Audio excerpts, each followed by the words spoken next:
Today's lesson is how to make a headband that is suitable for any size head.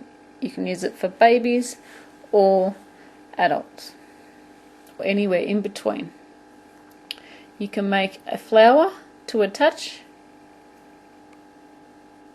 This one is an easy flower.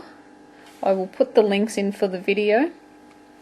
You can also make this headband as wide as you would like it. And I tell you how to do that. It is all in the starting chain. I'll show you how to do that in the video also. Another easy flower, and this time you will learn the reverse single crochet, is in the rosette flower. You could sew one of these on.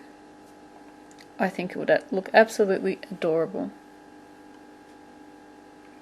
There's also another flower which is a little bit more involved.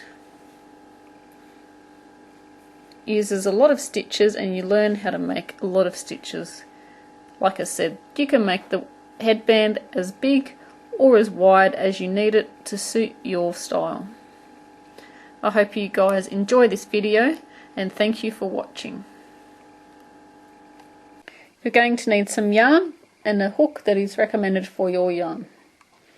We put our short piece in our right hand and our long piece that is attached to the ball in our right hand. We want to put our short piece over the top of our long piece. So we now have the letter P. Flipping down and then grabbing the middle piece, grabbing these two ends and then pushing up. We have our slip knot. And you want to make a chain as wide as you want your headband.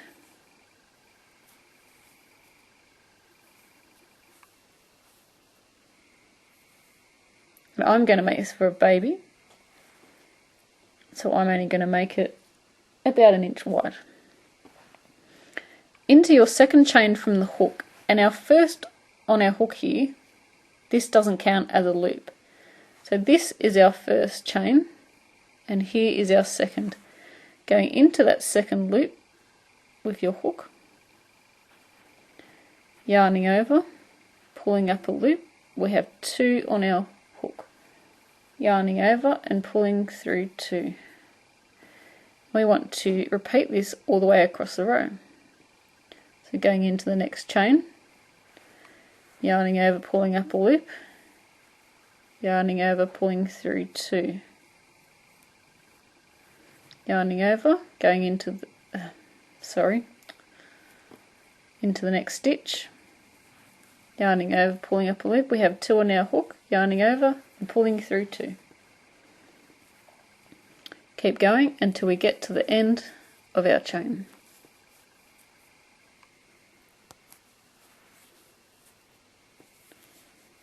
Okay. So I have 1, 2, 3, 4, 5, and our first part there counts as 6. And on every row we want to make sure we have 6 stitches, otherwise it's not going to be straight. We want to chain 1, turning our work, and we are going to be working into the back loops only.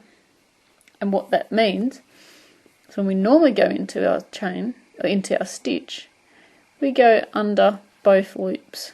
And see how there are 2 loops on the hook there? We don't want 2. We just want 1. And the front one is the one closest to us.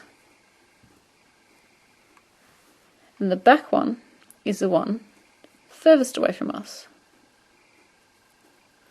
So coming out, going into the back loop, so skipping over the front one, which is this one, going into the back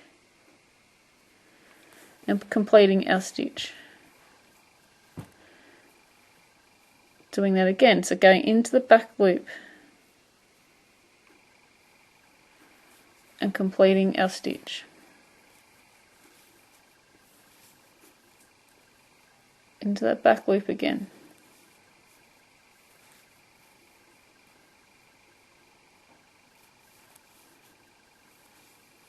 And on our last stitch we are going to work through both loops. So we've got 1, 2, 3, 4, 5. I need to put in another one for me because I had 6 to start with. So this little bit here is actually a stitch. Because see how it steps in there? We need to put in another one. So going through both loops. Into this, I actually turn it when I do it. I don't know why, I just do, it feels more comfortable. Going in, and we have 2 loops on our hook.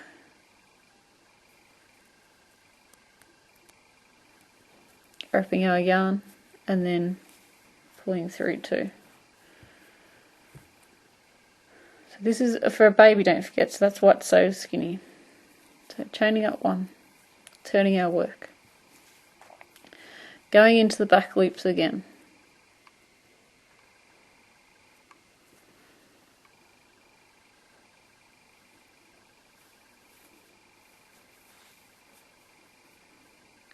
And we're going to repeat this row until this piece is long enough for our headband.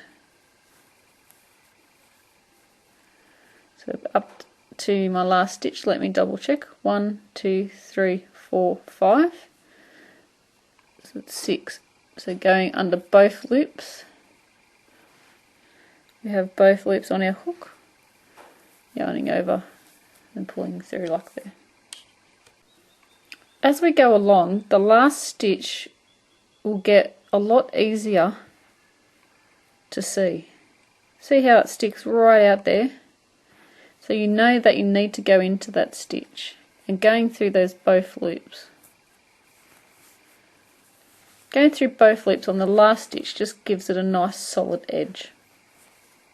So turning back around. And this one counts as our first stitch. So we're going into the second stitch here, because we've already done our first by doing our chain.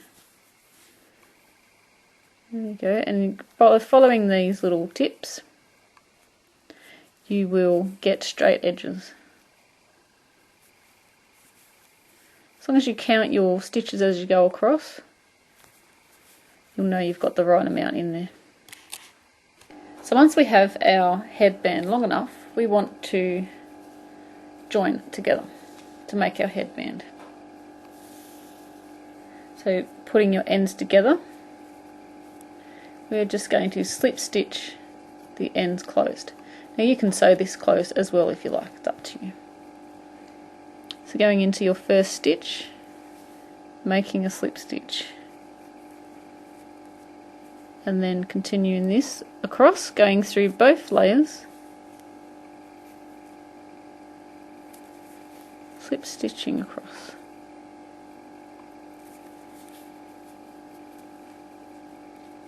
Making sure we get those last stitches.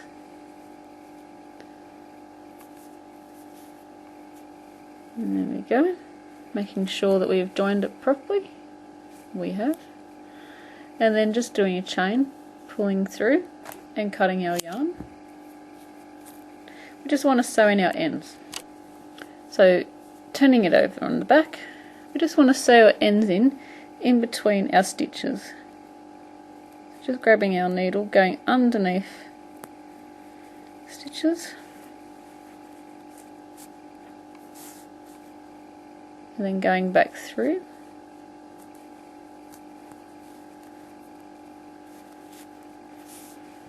Trimming off. And doing the same to the other one.